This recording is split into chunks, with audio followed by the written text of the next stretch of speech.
Hey everyone, this week's episode is near and dear to my heart. My wife Jen Gutzmer joins me, as well as our good friend Nina Micchia, as we discuss 1994's family sports comedy, The Little Giants.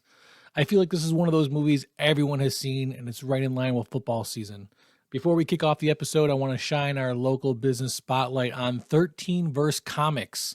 Located in the shops on West Ridge at 3200 West Ridge Road, 13 Verse Comics is a great one-stop shop for everything from figures, new releases, comic boxes, and back issues. Owner Mike Olenbeck is amazingly helpful with your questions and will even take the time to look things up that he might not know off the top of his head. 13 Verse Comics, support local. And now, on with the show.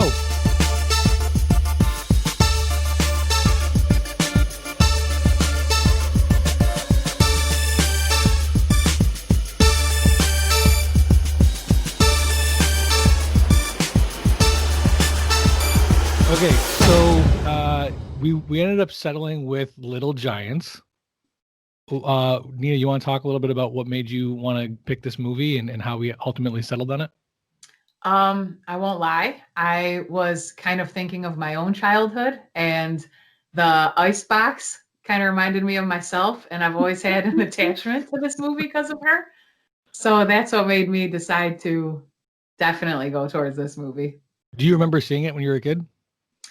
I don't remember the actual movie that much when I was a kid, but I remember my cousin Ricky grew up loving the team, the Giants, and all his hand-me-down clothes were Giants clothes, and I used to wear them, and I was like, well, let me learn about the Giants, and I thought this movie was the actual team, and that's what got me into it. But yeah, that's as far as I remember about that.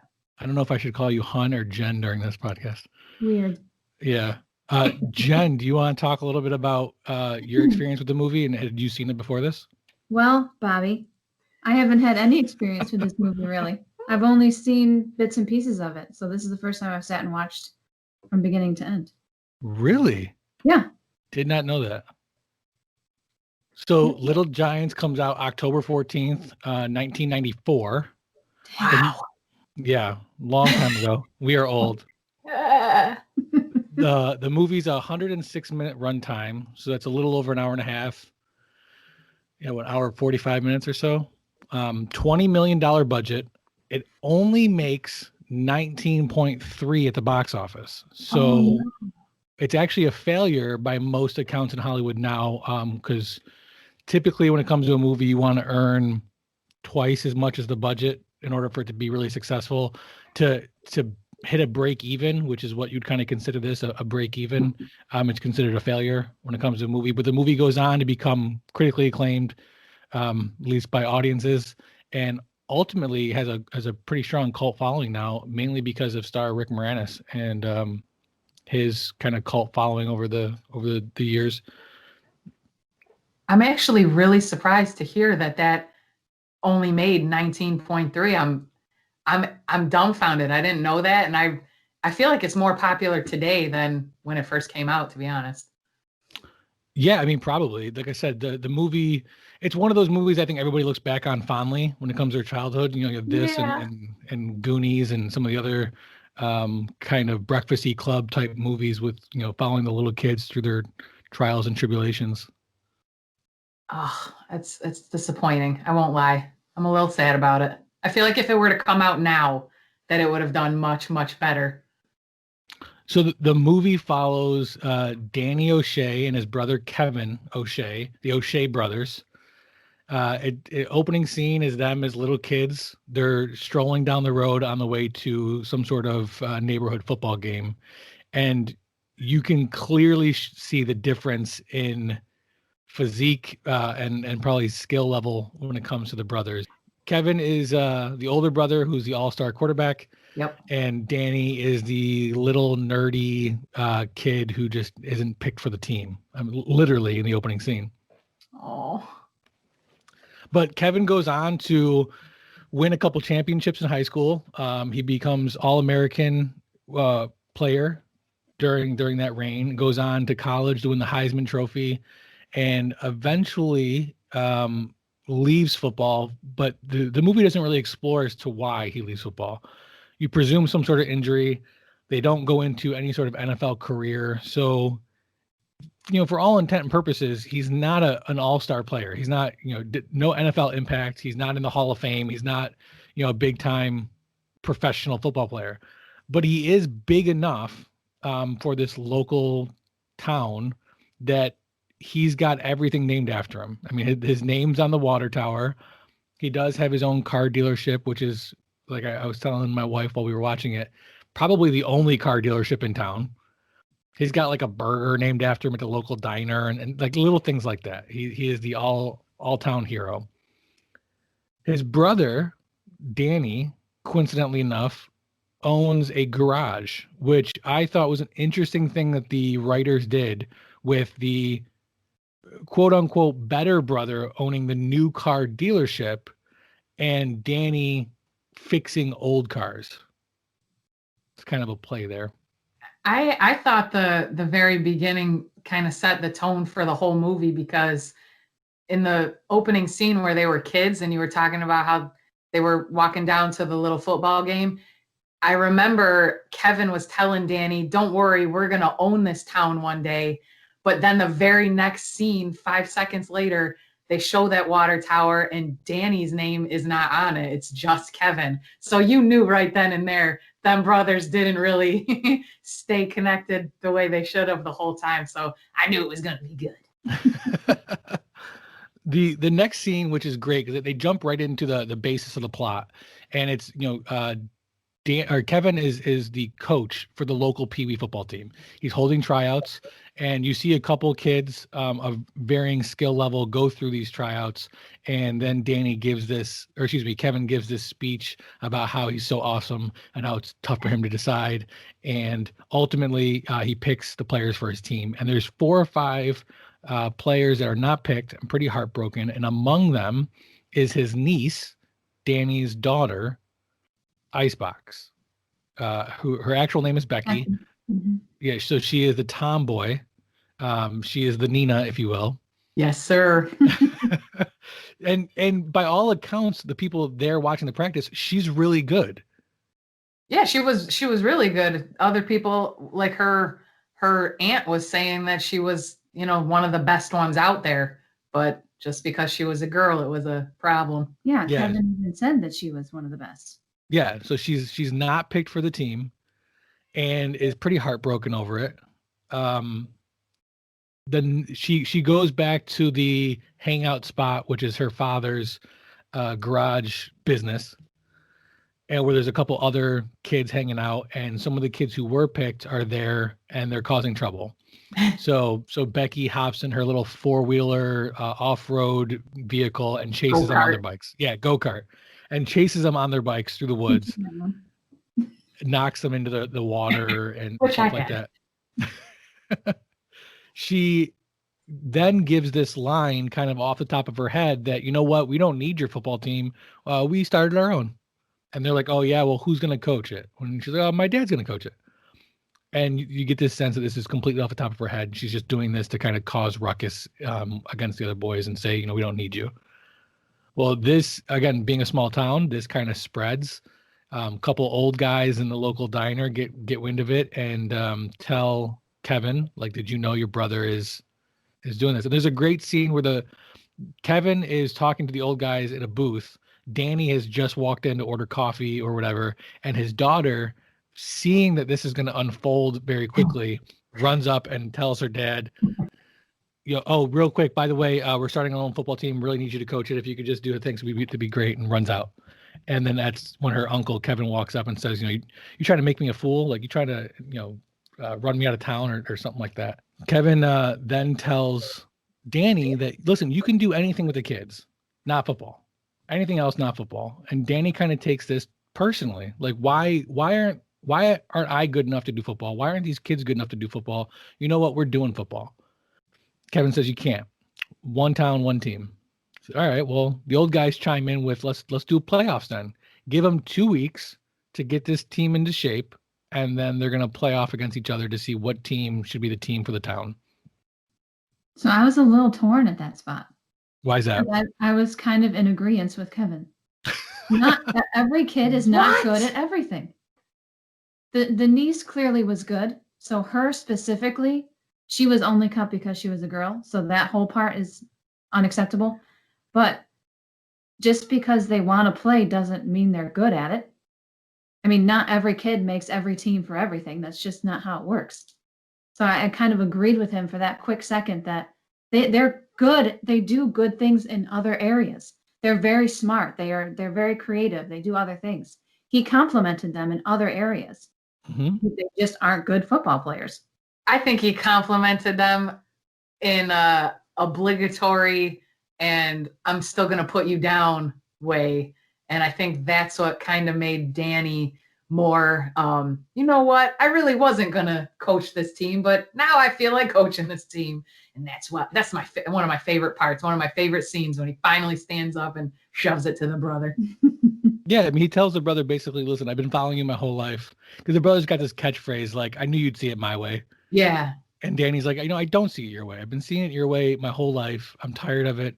You're going to do this my way now. Yeah. So they now have to struggle because there's only like 4 kids that didn't make the team. So they now have to struggle to go around town and try to pick up these other kids to fulfill the full team. There's a great scene where he encounters a kid outside the grocery mart who's on this mechanical horse, and he tells the kid, "You like football?" It's like, "No." "You ever played football?" "No." "Do you want to play football?" "No." "Good, you'll be on our team." I love that part. And he approaches another kid who is relatively nerdy. He's got the stereotypical glasses, the plaid shirt. He's playing on a computer, because you have to point out in the 90s how nerdy somebody is by the use of glasses. And he says, I could use you on my coaching team. I need you to come up with some sophisticated plays and make it real interesting. Use your imagination. The kid's like, I'm totally in. Let's do this. So they also come across another kid. Wait a minute. Why wasn't that kid good enough to play on the team? He doesn't want to play. He makes it very clear, I don't want to play football. The kid in the store didn't want to play either. Very true. I mean, who knows? He kidnapped him with no problem. He showed athletic ability by bucking on this spring horse for 20 minutes of a conversation. He showed a little bit of athleticism. Mm-hmm. There's a lot of scenes in this movie, and that's one of the things I love about these 90 movies, is that there's a lot of scenes that you can't dig into. You can't scratch the surface because they just fall apart. But at face value, they're hilarious and they play into the movie. I did make a couple notes. One of the things that we skipped over that I want to address, there's a great opening montage when they do the credits in the beginning where you have these X's and O's and they're playing football against each other and all these plays and stuff. And they turn into, the producer and the star and so on and so forth. You don't get that anymore nowadays in movies. There's very few opening credit scenes.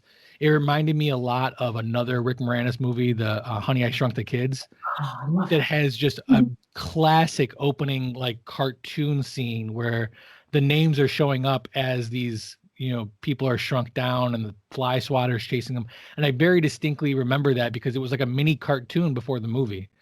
And this is another kind of hint on that as well. There's also a great scene when they're doing the tryouts that one of the kids who is, again, the very stereotypical heavy set youngster who wants to play but just can't run very fast or whatever, he gets tackled and there's a peanut butter and jelly sandwich in his helmet because why wouldn't there be? The jelly squirts on his forehead and it makes it look like he has an injury, but the coach comes over to check to see if he's okay and discovers he's using his helmet as a lunchbox. But the best part of that scene is that there's Cheetos in there and he pulls his assistant coach pulls the Cheetos out and he's like, it's a bag of Cheetos. And Kevin goes, Cheetos, crunchy or puff? The guy says puff, wimp. Like, yeah, I remember that part. The type of Cheetos you have determines whether or not you're a wimp. And also, my wife pointed out that Becky during the scene is wearing a baseball jersey during the football practice. Yeah, she wears the baseball jersey. She wears it most of the beginning part of the movie, and I think the reason for that is to play into the tomboy. She plays lots of sports. She's interested in a lot of these guy type things. She also does matching clothing. Yes. None of it. You also have to remember that throughout the movie, there's a part where they do mention that the mom left her. She left the family. So Right. she hasn't had the mother figure other than Kevin's wife, the aunt. Yep. So she probably just tried to do anything to bond with her dad. Yeah, I mean, very true. There's a scene later on where the daughter actually calls the father out and says, if mom was here, she used to call me her little princess, and instead to you, I'm the tailback. Little Um, fullback. they get a little fullback. There you go. Um, there's a side story going on as they're recruiting the players for the team. They come across a player in the grocery store who is very good, Devin Sawa. So my wife immediately perked up seeing him. What is, I want to hear more about why Devin Sawa is such an icon for you guys. I'll let Jen take that because he is not. I was a Spike girl, but go ahead, Jen. He's Devin Sawa, and Gross. that's it. I mean, there's not much more I can say. Gross. He only now and then is just the best movie because they get naked. So Little Giants is actually his first movie. He was in a couple TV series prior to that. He was in a TV movie, which I don't really count. But Wait, wasn't he? He was in Casper. Yeah. Wasn't that was Yes. after Little Giants? Casper is the next movie he's in the following year. I thought that was first. And he plays Casper, but he's only on screen for about 4 minutes, if that. Yeah. But he does go on to play in Now and Then in '95, which is the year after. He does The Boys Club. He's got obviously the very famous Wild America with Jonathan Taylor Thomas. He goes on to do Idle Hands in '99, which is kind of when he gets this grungy type punk feel to him. Final Destination afterwards in 2000. And then he plays Stan in Eminem's music video, which is probably where most people remember him in this day and age. I did not like him in that video. He looks like a true drug addict, dirty, nasty. No, thank you. Yeah, I mean, he's still in movies and TV shows, although he hasn't really been in anything large in quite a long time.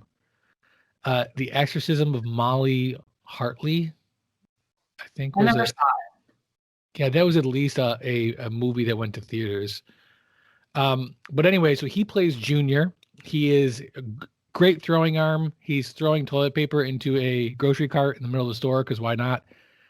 And Becky sees this. Icebox sees him and immediately falls in love.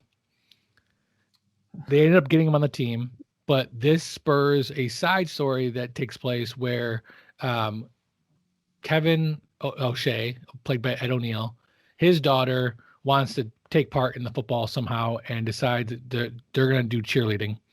And his daughter plays kind of the flirtatious counter to Becky. She is the cheerleader, the blonde, and Becky thinks that that's what Junior wants. There's no way he could find somebody like me. He could be into somebody like me because I'm a tomboy. He wants the cute cheerleader. So there's a whole side story that takes place during the movie based on that. But for the most part, the bulk of this movie is just these different cutscenes of the boys practicing and trying to become football players. They have this awesome scene where they're doing the monkey bars and one by one they fall to the ground. And can't scratch the surface because for some odd reason, none of the boys move. Yeah, even what though the hell? they fall on top of each other, progressively making a taller and taller pile until the big boy comes on and he slips and falls. And they have this whole, comic scene where he falls on top of the kids. And the nerd who is helping them coach keeps referencing this super secret play he's got called the annexation of Puerto Rico. I don't know. What do you guys think about this whole montage of the little peewee players trying to become better? I think it's just their attempt to show that there's really only two good players and the other kids are just getting dragged along kind of. They don't know what they're doing. They don't have enough time to get really good, I guess. 2 weeks is not 2 weeks is not substantial. But I think for the 2 or 3 that really wanted to play and made a big deal of the actual sport, the rest of them, it was just, I want to be part of something, the camaraderie, the having friends, and not just being the fat kid with a jelly sandwich in his helmet or the geek running plays. I wanna be a part of something. So I think that's what got them into, yeah, we'll stick it through. Yeah, I mean, the kids show improvement during this, but the bulk of the heavy lifting you can tell is going to be done by Junior and Becky.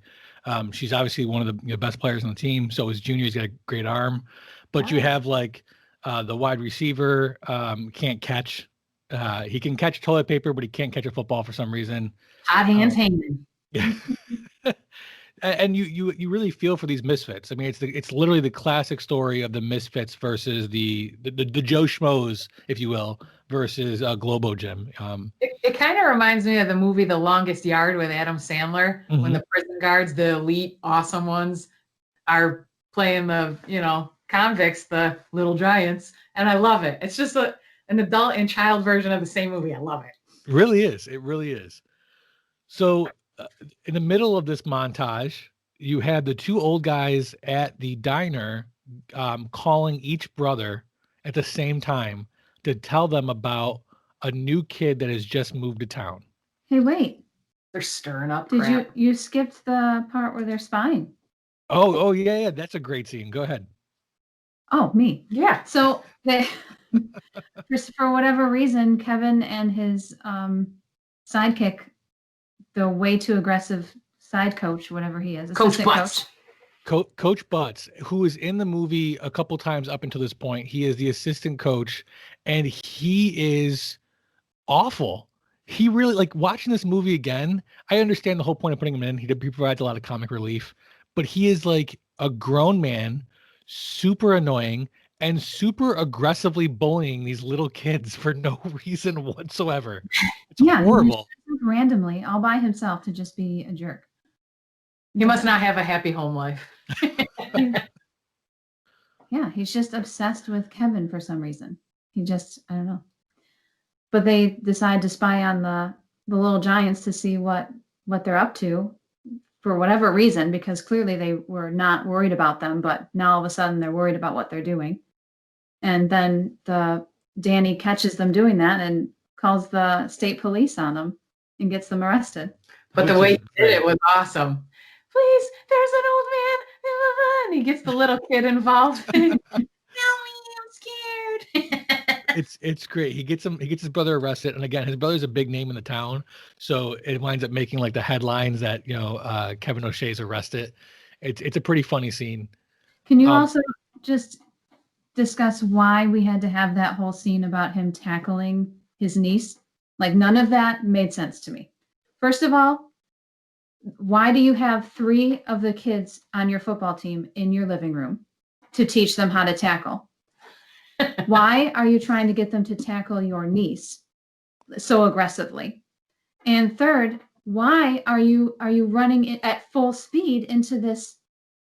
That Adrenaline took over at that part. I can completely explain the scene. So the mentality of the character, Ed O'Neill, is I'm going to win by any means necessary. Right. He clearly loves his niece. There's a great scene later where he gives his niece some solid advice. And even throughout the movie, despite the fact that these two brothers are kind of going at it, there's still some love between them. You can clearly see that they still care about each other and that this isn't going to be the end of the relationship. However, Kevin is clearly wanting to win by any means necessary. And he's aware that Becky is their best player, because at this point, he does not know about Junior. And if we can not eliminate Becky, but if we can neutralize her, and I can show you guys how to properly tackle and take her down, then we stand a chance at winning this. So that's, I think, why he's giving this teaching lesson to the kids. But again, his ego and character development, trying to show that Kevin is all about himself. He's a legend in his own mind, if you will. He's got to show, well, let me show you how to properly tackle, because only I, Kevin, can show you how to properly tackle. So he has this great scene where he attempts to show them by tackling the couch cushion that is being held up by his wife. And she obviously freaks out because she doesn't want to be tackled and lets it go. And he goes, running through the living room window, which happens to be on the second floor, and lands open-legged on a tree branch. Very classic 90s, ball joke. Yes, I remember. Then doesn't he say, "Oh, doctor"? Yeah. I remember that part. And then there's the scene, and the very next scene is them watching the video over and over again, laughing as he's in pain, putting ice on his crotch. It was great. I agree. That was probably one of my favorite parts because I can totally picture if something like that were to happen to anyone in my family, I would repeatedly watch it as well. So the two old guys call the brothers. They tell them, listen, there's a new guy in town, a new family that just moved in. You're definitely going to want to go talk to this kid. He is a freak of nature when it comes to football. The new star player is Spike Hammersmith. That this was Nina's crush. You want to go into detail about why you found him so attractive? Okay. This still stands true to this day. If I Is ever it because he only spoke in third person? No, I can't stand that part. If he just didn't talk, it would have been perfect. But I loved the opening part where they introduce him and he's coming off this trailer with a refrigerator strapped to his back. And he's got this, not cute now at the time, but a crop top on. And you can see his little abs and his shoulders and everything. And he sets it down. And I'm like, that is so much better than Devin Sawa. And that's when we stopped being friends. And that's when we stopped being friends.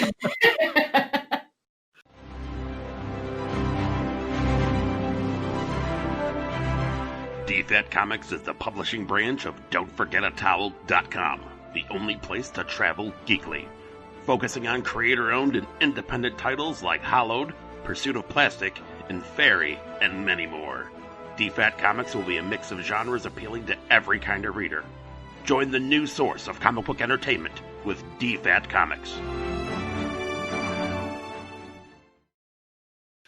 So both brothers immediately hop in their vehicles and decide to go to this kid's house and try to recruit this kid. And now they don't know the other brother has this information, which is great. So Kevin is in his Corvette, pulls up to a red light. His brother Danny, who's in his daughter's little moped go-kart thing, pulls up to the same red light. And they have this kind of like, oh, what are you doing? I'm just out for a ride. And they pull up to the next red light together. And what, are you following me? No. Are you following me? No. Then they continue in the same direction until finally Kevin's like, he's mine, Danny, he's mine. And they start taking off. They're racing through the streets. And the best part about this is the two old guys outside the diner who signal to each other, oh, here they come, as if they've set this whole thing up just to watch them drag race down Main Street. That's exactly what they did. Those Yeah. old men didn't get old by being stupid. They're smart, they're conniving, and I love it. It's like the male version of the Golden Girls. It was great. So a train ends up stopping Kevin because he's in a Corvette, but Danny's little go-kart manages to get under the train stopping thing. Arm, yeah. And he makes it to the house first. He also, apparently at that point, Kevin gives up and turns around because Kevin never shows up to the house. But again, we don't scratch the surface. It is what it is. Yeah, where did he go? Maybe it was a really long train. Danny shows up, meets the father. The father immediately asks him, are you Coach O'Shea? And of course he is. He is Coach Danny O'Shea, and tells him yes. And they have this awkward, like, he looks smaller in person. But he proceeds to tell him about his son, Spike, and how he has groomed this kid since birth to be a football player. First skin he ever touched was a pigskin. He massages his hamstrings with oil every night or something along those lines. Milk. I think it was milk. I would do it. That's right. It was milk. It's great. So Spike shows up to practice with the Misfits and immediately is taken back by the fact that they have a girl on their team. And that's when he utters a legendary line. Didn't you hear? Spike don't play with girls. So it starts this rivalry between Spike and the Icebox, which I thought was great because they're like the only two characters in the whole movie that have nicknames, which is awesome. No, they all got them. They all, because when they did the jerseys in the living room, when Danny was handing out, they all had their nicknames. That's true. You had Red Tad. Though. And I take that back because I don't think Spike's actually a nickname. I think that's his actual name It as a is. character, which is weird. But anyway, so during this practice, Spike is not having a good time because he's playing with a bunch of people who can't play football. And then his dad pulls in the Corvette passenger seat because Kevin is driving, and luckily pulls Spike out of this pee-wee hell, as he refers to it. And then the father proceeds to trash talk Danny for, again, no reason whatsoever, and tells him that can't wait until tomorrow when he gets crushed. So now we're leading up to the big plot peak, if you will, which is game day. At this point, this battle between the brothers has become a total town-wide sensation. The mayor is there. They have a marching band. There's new paint on the field. The bleachers are full. It's pretty impressive. And they get to the 50-yard line to do the coin toss, and the brothers start bickering again and decide to put up their businesses against each other. So the winner takes both businesses. That's a big gamble right there. That is a big gamble. For a Pee-wee game. Yeah. Honestly. And I mean, this trope has been done a million times. And I think there are still movies, in my opinion, that can pull it off. Legendary movies such as Little Giants, where you have the underdog completely get stomped in the first half. They score no points. The Cowboys, which again, it's a play on America's team from the 90s, which I mean, it's not America's team. So if you're a Cowboys fan, you should probably stop being a Cowboys fan. Well, there's also a great scene which we skipped over right before game day. Again, very typical trope. The Misfits are ready to give up. They just can't. There's no way we're going to win this. And a bus full of NFL players shows up and gives them the motivation they need. So it's led by John Madden. You have Emmitt Smith, Bruce Smith, Tim Brown. Matters. I'm sorry? Bruce Smith is the one that matters. Well, Emmitt Smith is probably the biggest name No. on the bus. No. Bruce Smith, who's from the Bills. Tim Brown and Steve Emtman. I'm going to butcher that. Mikey's going to yell at me for that. But either way, big football players show up and they teach the kids how to play in less than 3 hours because why not? So fast forward to the next day, the kids get stomped the first half. It's 21-0. Cowboys are leading. They go back to the locker room and they have this Space Jam scene where we need the motivation. What are we going to do? I don't know how to win this. And Rick Moranis gives this pretty decent speech where he basically says, Kevin wasn't the best at everything. I beat him one time. And he describes this race they had. And for whatever reason, Danny won. And all of them start picking up on this and kind of going through like, yeah, I beat my brother one time. And I beat, my cousins one time or whatever.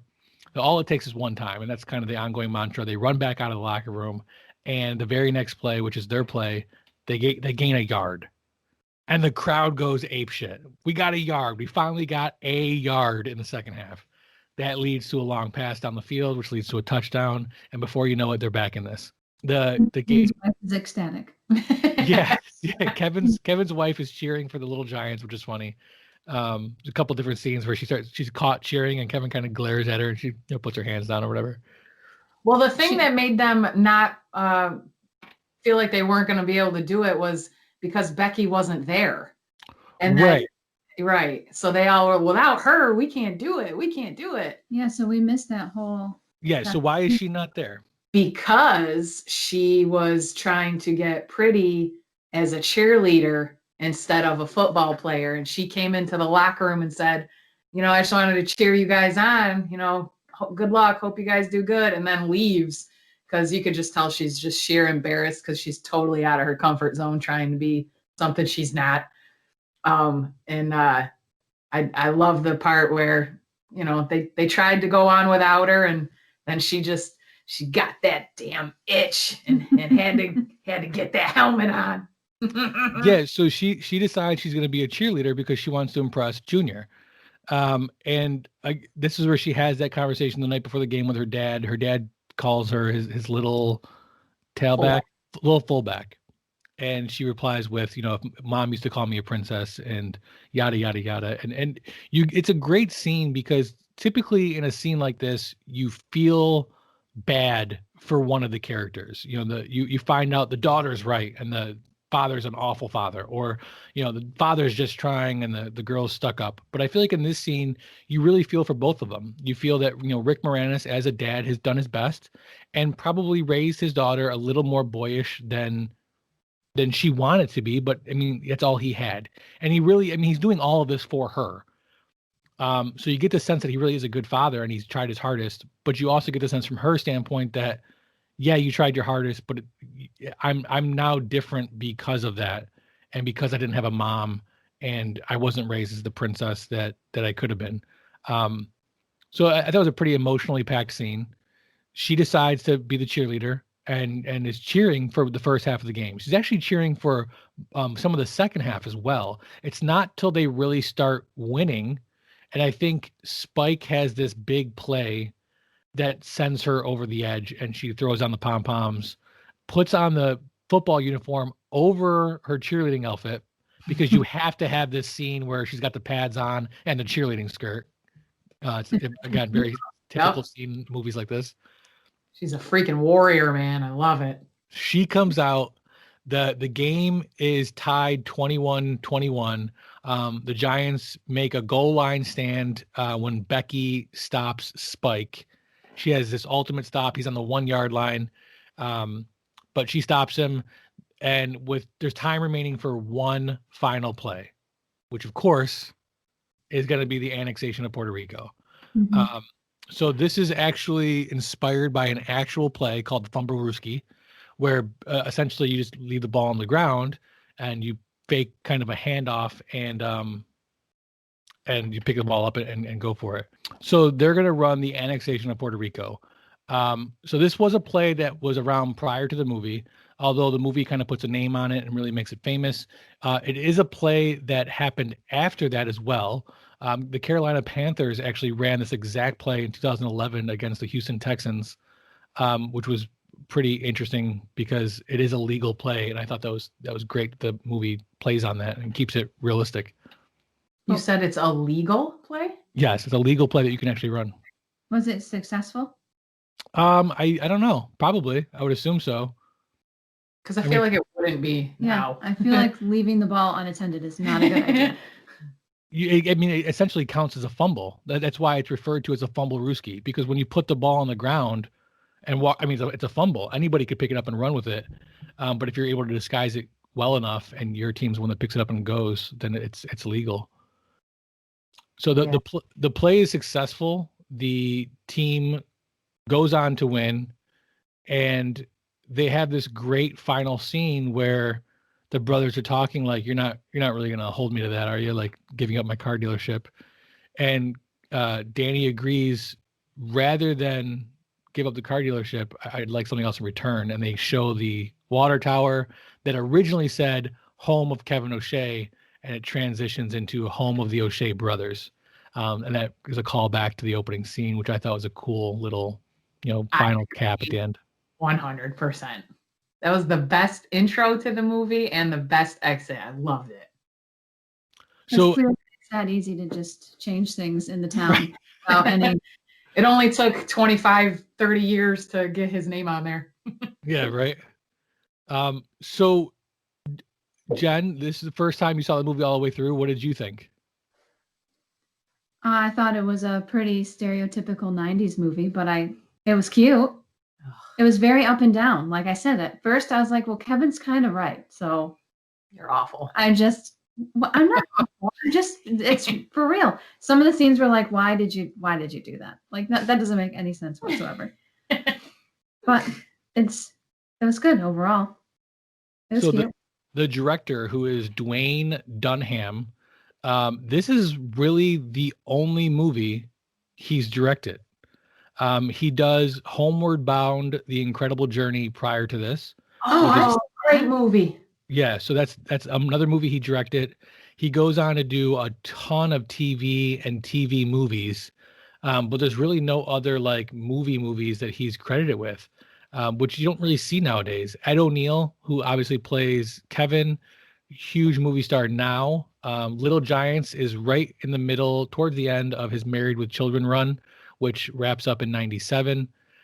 He'll go on to do a couple movies here and there, but doesn't have a really big breakout role again until, I mean, man, he's in a The couple, shooting right now. right? But I mean, like after Married with Children, he doesn't really do anything. He's got the Bone Collector. He's in briefly. He's in a couple episodes of The West Wing, which we're fans of. TV series, TV series, TV movie, TV movie, TV series, video short. He's in Wreck-It Ralph. He's the voice of Mr. Litwack, which is the owner of the establishment. And it's not till Modern Family in 2009 where he's really got the resurgence in his career. That is Rick, a great show. that is a great show. I feel like that is how he really is in real life. I feel like that is his true character. Yeah, probably just like the grumpy old man. Yes.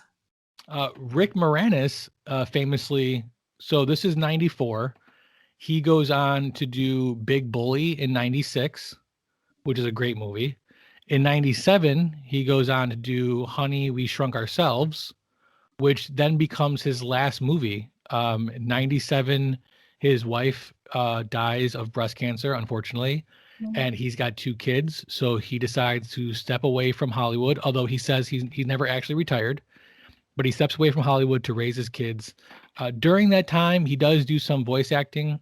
Famously, he's in Brother Bear, the movies 1, 2, and I think there's a third one, or there was going to be a third one where he does some voice acting during, but he has not acted since then. Recently, he came back for an episode of The Goldbergs in 2018, and he's going to be in the upcoming movie currently titled Shrunk, which is a new Honey, I Shrunk the Kids movie.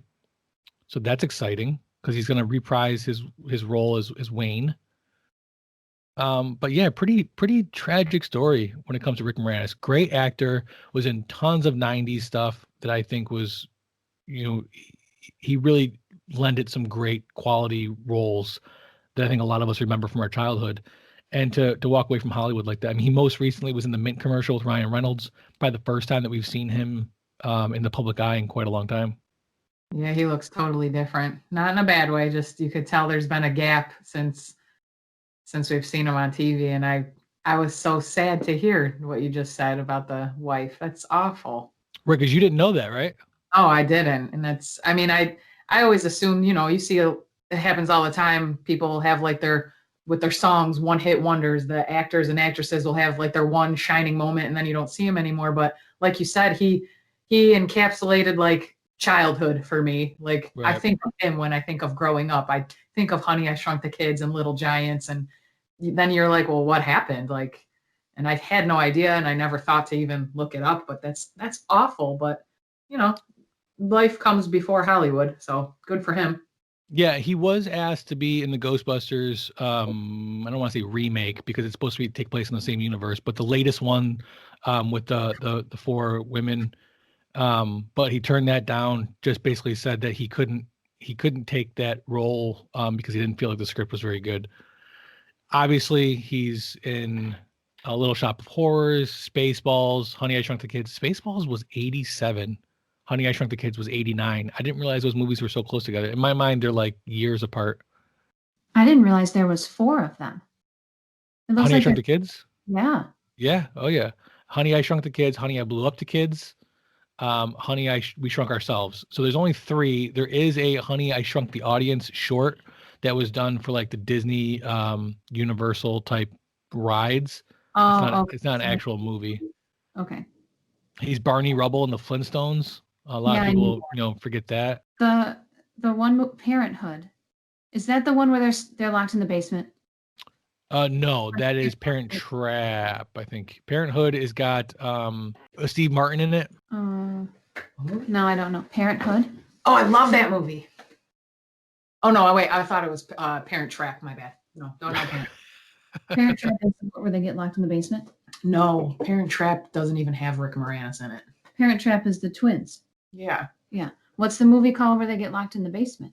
I thought that was Parent Trap, but maybe not. Let me see if I There's can. more than one Parent Trap. Oh well, I thought that's what it was. But isn't he in that movie? No, I don't believe so. It's not. No. No, not Trap. The basement one. No, Oh. definitely not, because that would have been late 90s, 98, 99, I think. Hmm. So, yeah, so overall, what did you guys think of the movie? I loved it. I think it encapsulates all of childhood moments, especially for, younger kids. A little boy who doesn't feel like he's good enough can get his perspective. The tough guy like Spike, needs to eat a big slice of humble pie, gets his perspective. And the same with like Becky, she gets her perspective of, you can be both, but you're not going to be like a junior's cup of tea, but you'll find your own junior because you're cool, girl. But everyone gets like their little role, and they see, you're still capable of doing everything you want to do, just like everyone else. I thought it was a great concept to show kids. I like it. What about you, Jen? I second that. Wow. Yeah. Wow. That's why we're friends. Yeah. You agree with what I say. I just agree. I knew you'd see it my way. So I put together 5 questions that I think encapsulate most movies and apply to most genres. So what I'm going to do right now is ask you guys those 5 questions as it pertains to 1997's Little Giants, starring Rick Moranis and Ed O'Neill. Question number 1: what aspect of the storytelling was done right, and what aspect was done wrong, and who do you give credit for? Credit to, I guess. So we'll start with Jen. What aspect was done right and what was done wrong? I think I like that they showed Kevin, right, the older one, Yep. to be more aggressive, but they did downplay it in the sense that he wasn't an all-around bad person. He made sure he did give good advice to his niece. It shows that he did care about her and her well-being in the overall. He was just so football focused. When it was football, he was aggressive. But even to that aspect, he did yell at the dad when he told Spike to try to take out one of the kids. Mm-hmm. So even though he was overly aggressive when it comes to football, Right. there's certain things he would not allow. Done wrong? I don't know if there was anything done wrong. I think the scene in the stairs was a little murky, a little confusing, because she kind of blames the dad for all of this. Like this is his thing, when in reality, this whole thing started because of her. So, but I guess that kind of shows the inner issue she was having of, I wanted to be a tomboy, but now I met this guy and now I don't. So rather than accept that, I'm going to blame you, and this became your thing. So that part was a little murky for me, but yeah, I think they're also trying to play on the fact that this started off as her thing, wanting to get her own team, but it's evolved into this battle between the brothers and Danny trying to get out of Kevin's shadow. So yeah, I mean, I agree with you. It's a little confusing there, but she's not wrong, I don't think. Well, she actually calls him out on it when they're on the stairs. He says, isn't this is for you? This is what you wanted. And she said, no, this isn't about football. This is about you trying to get back at Uncle Kevin. Like, she calls him out on it right away. Mm-hmm. True. So what about you, Nina? What do you think was done right, and what do you think was done wrong? What was done right? I think just like what I said before, I think showing how each kid during childhood was, a good opportunity to see like all the different characters you could possibly be growing up. You don't have to fit into one stereotype.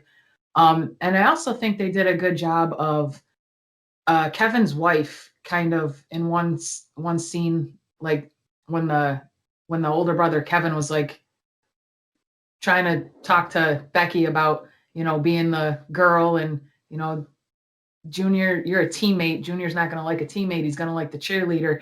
She says, is Aunt Karen home? And he says, yeah. And she goes and talks to Aunt Karen. I kind of like that they gave someone that didn't have a mother growing up someone else to go to and still get what, someone with a growing mind and, obviously going through the whole puberty thing, somewhere to have their outlet. And I thought that was also important, especially if kids are watching it. As far as what was wrong, I wouldn't say it was wrong, but I guess maybe I just wouldn't have picked it because I'm partial to the Icebox character. They made it seem like if you are Becky and Tomboy, you're not going to get the guy you want, and he's going to go for the cheerleader, because they kind of insinuated that, because Junior's mom and Danny end up talking to each other, that, yeah, she's going to be a little more involved in Junior's life, but it would be in a stepbrother, stepsister way, and it wouldn't be romantic. And I think kind of ruling it out and saying, like, he's not going to go for a teammate, that's just not true, because it's just not. And there's plenty of times where someone like the Icebox can get the Junior. I'm sure we'll come back to that with question 3. So question 2, what is the biggest unanswered question for you about the movie, and do you think it was done intentionally? Let's start with Nina this time. Biggest thing that was kind of unanswered. I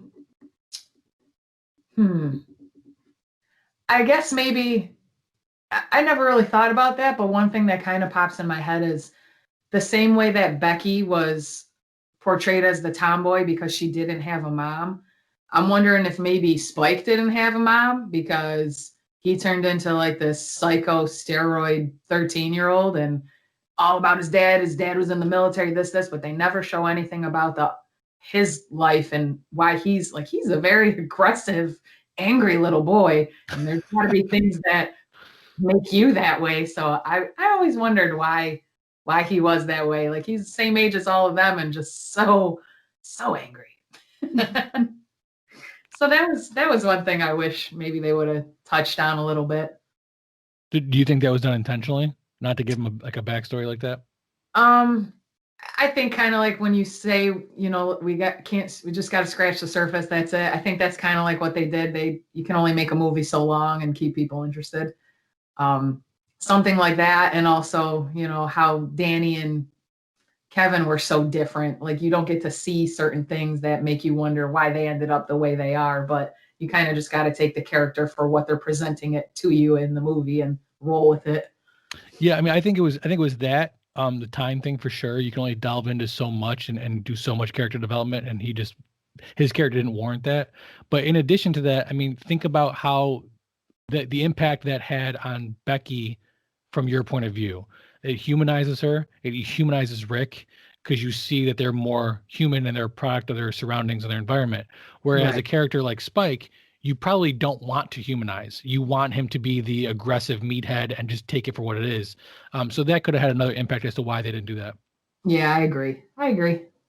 Jen, what do you think? I was a little curious as to why Danny ended up with this very rundown garage. Why did his character have to have such a broken down backstory?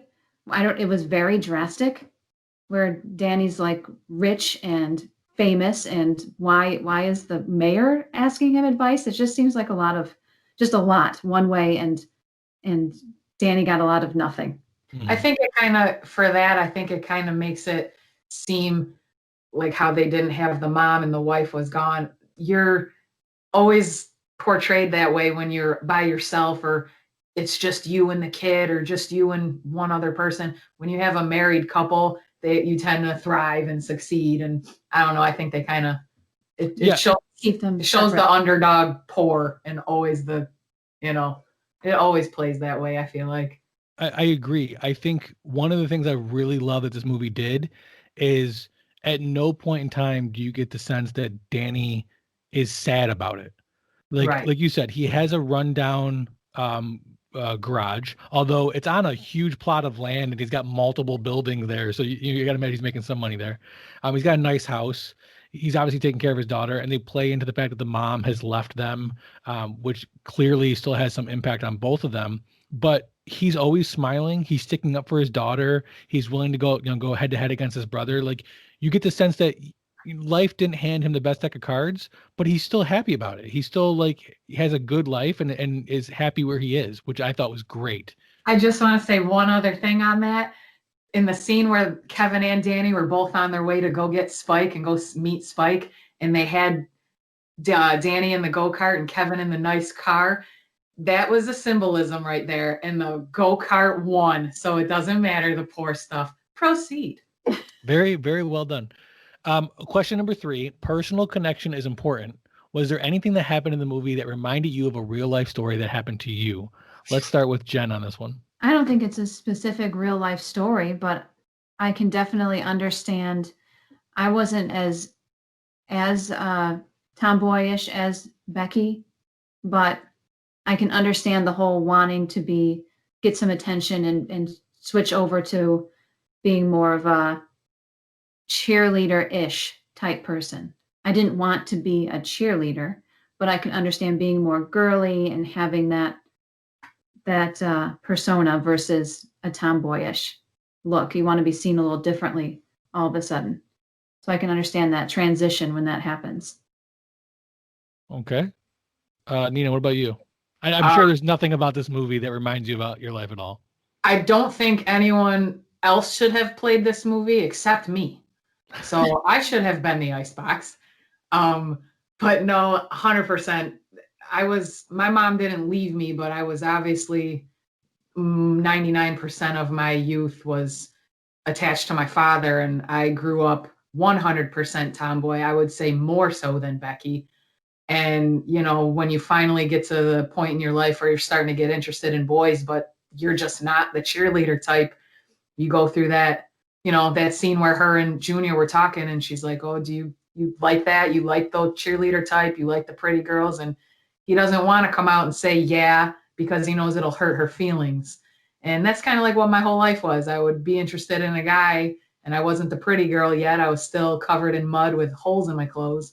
And, they shut you down in the nicest way possible. But I think that was a huge portion of my life, being the tomboy that never really quite made it to the girly stage.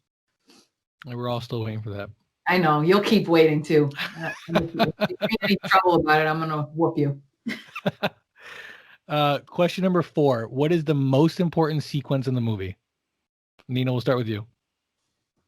Most important sequence in the movie? Be more specific. What are you looking for? So it's actually funny you asked that, because most people don't ask a follow-up question. And typically the answers I get are either what you think the best scene in the movie is, or the scene that you think has the biggest impact on the movie's plot. Wow. I would say both are almost the same for me. The scene where she decides, I don't want to be, I want to be the cheerleader this time, in that pivotal moment where she's like, you know what, time to take care of business, time to whatever. I think that switched everybody's minds. I think it threw everybody off, not just her teammates. They were like, oh, wow, Becky's back. And then Spike craps his pants. Everyone craps their pants because the good player's back. The brothers are even like, oh, yeah, Becky's back. And Uncle Kevin got a little nervous. I feel like that moment, everyone's mind shifted at some point for some reason because of that action. And it shows that the underdog was coming out on top. And I feel like that was the moment that I was waiting for the entire movie. And when it came, I was like, fireworks. You literally just stood up and said fireworks out loud. Well, I remember you saying it earlier, when you could see the skirt under her football uniform with her helmet. I was just like, go girl. And I loved it. Jen, what about you? I think there's a couple. I think when Danny stands up to Kevin finally and says, no, I don't see it your way. These kids can do it and I'm going to do it. And that's that. I agree with that. Then I think, to go along with what you were saying, when she sees Junior for the first time and she's like, why do I care about this kid?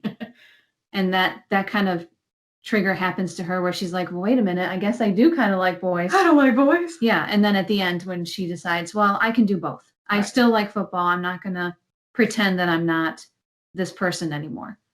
So So it's funny because two out of the three scenes you picked and the scene that Nina picked both revolve around Becky. Do you think her storyline is the central point of the movie? I don't think it was supposed to be, but I think for the viewers it ends up being that. Yeah. Because in the midst of it, you lose track, especially when the actual game is happening, you lose track of the brothers are the real reason this is happening, not Becky. But, I think while you're watching it, Becky by far, this whole movie for me revolved around her. See, I think they did that on purpose.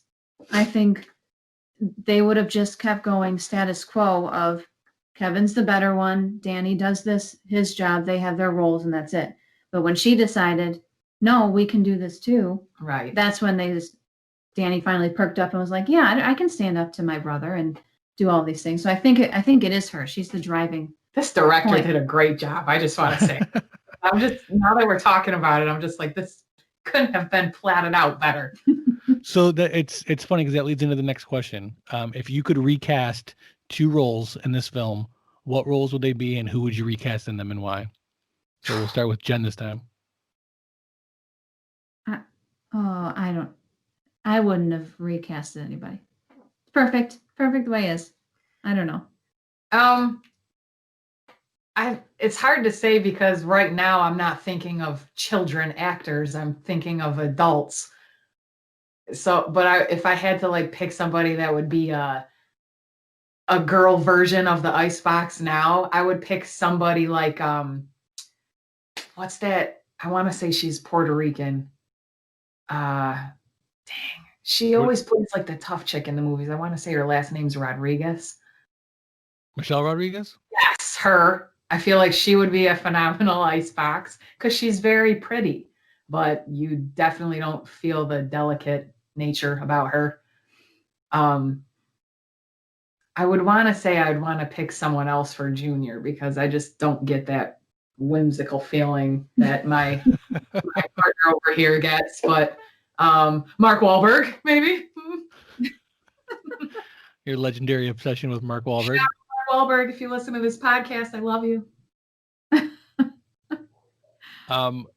Great, guys. Well, I appreciate you answering my ridiculous questions. I do have another segment we like to do called Guess That Tomato. For those of you not aware, Rotten Tomatoes rates movies based on audience score and critic score.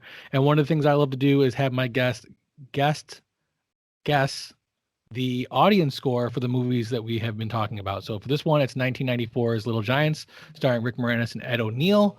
And I'm going to have you guys guess the audience score 1 to 100 on Rotten Tomatoes for this movie. So we'll start with Nina. 1 out of 100, 1 being crappy? Correct.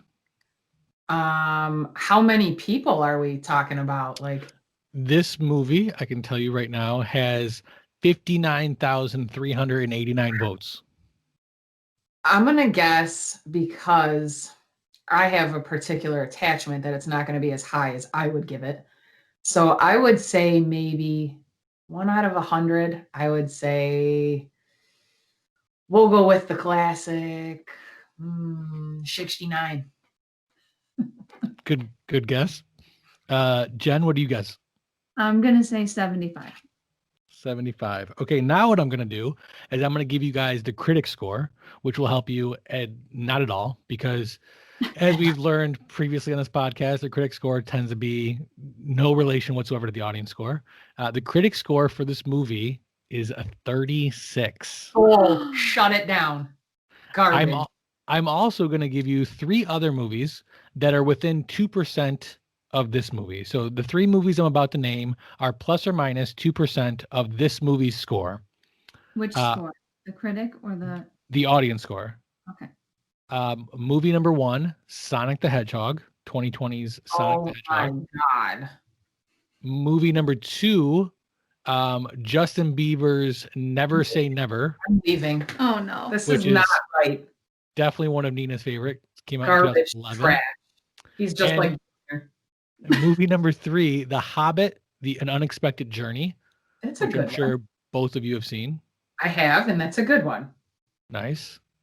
So now I'm going to give you a chance. Do either one of you want to change your score? Nina, you had 69. Do you want to leave it or change it? This is horrible. No, I'm going to lower it. This is awful, though, because it's not that low. But I'm going to go like 43. Jesus. Ooh. Okay, Nina's new score is 43. Jen, do you want to change yours? You No, had keep it as 75. is. Nope, keep it. Keeping it as is. I think there's more reviews out there. The audience score for Little Giants is a 63%. I should have kept it. Wow. Really kept it. Jen, you were closer. I was surprised it was that low. I mean, I would think at least from the cult following, this movie would have been in the 70s, if not 80s. I'm surprised that the critics gave it a 30 whatever. Like, are you 36? Yeah. I feel like, but I also feel like all the critics are old as dirt and don't care about anything unless it's a old war movie. Like, you need to update your staff. So Roger Ebert said in the Chicago Sun-Times, working in 2 platoons, the 4 screenwriters have successfully removed all vestiges of originality from the story and turned a perfectly good, honed of every other movie about how a team of losers wins the big game. So I guess his issue is that it wasn't original enough. He's a team of losers. I don't like this. This is not accurate. Yeah, Fred 90s was filled with it. Fred Topple of About.com said, unoriginal kids sports movie. Been there, done that. This is no Mighty Ducks. Wow. Mighty Ducks. I think this movie whoops the Mighty Ducks by far. Yeah, I didn't Ooh. like it either. A weak Bad News Bears style ripoff. Totally unoriginal. So yeah, I mean, it looks like that was the biggest complaint. The movie was just unoriginal. Well, was Mighty Ducks 2 any better? I mean, you can't really argue with that. We've talked many times during this show how it was kind of a stereotypical losers versus the all-star team. But I mean, I liked the interesting spins on it. I liked that it was kind of family friendly. I liked the battle between the brothers. For me, to have have 2 actors or even the writing crew be able to write dialogue and perform dialogue that simultaneously shows you a conflict between these 2 brothers while also still keeping the love and family aspect, I think is very hard to do. And I think they pulled that off. And that to me gives this movie a little more originality than apparently some of the other reviewers saw. I agree. And I also think, I think that even though it might have had the same concept as several other losers versus winners movie, I feel like this one kept my interest far more, not just because of the whole Becky similarity thing, but I just feel like it kept the adults interested. It keeps the kids interested, and it just had full action the whole time. There was no dead points, and I loved it.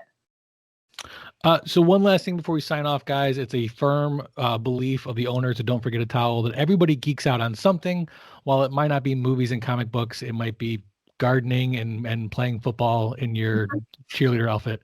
So I've got to ask you guys before we sign off, what is it you're geeking out on right now? Let's start with Jen. Right now, I have become obsessed with the garden.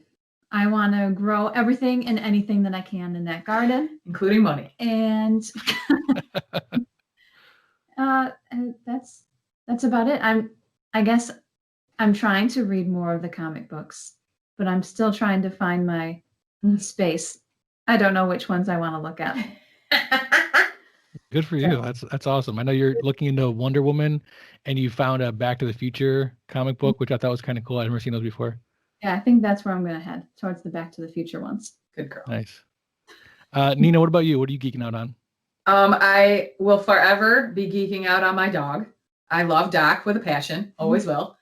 And he's got a new trainer now, so I'm all about improving him and spending time with him. And he's just the best. He is just the best. That's great. Well, I appreciate you guys doing this. Thank you for your time. Any last comments before we sign off? I had a fabulous time. Thank you for having me. I loved this. This was great. Same. Thanks. Great. Thanks, guys. Bye.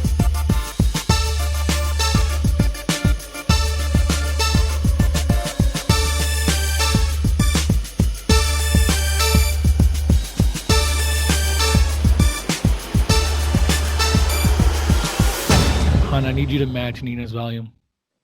I'll be quiet. No. I need her to talk louder. I talk plenty loud. Maybe we should move the microphone closer to her. My voice carries very well. So you move it further away.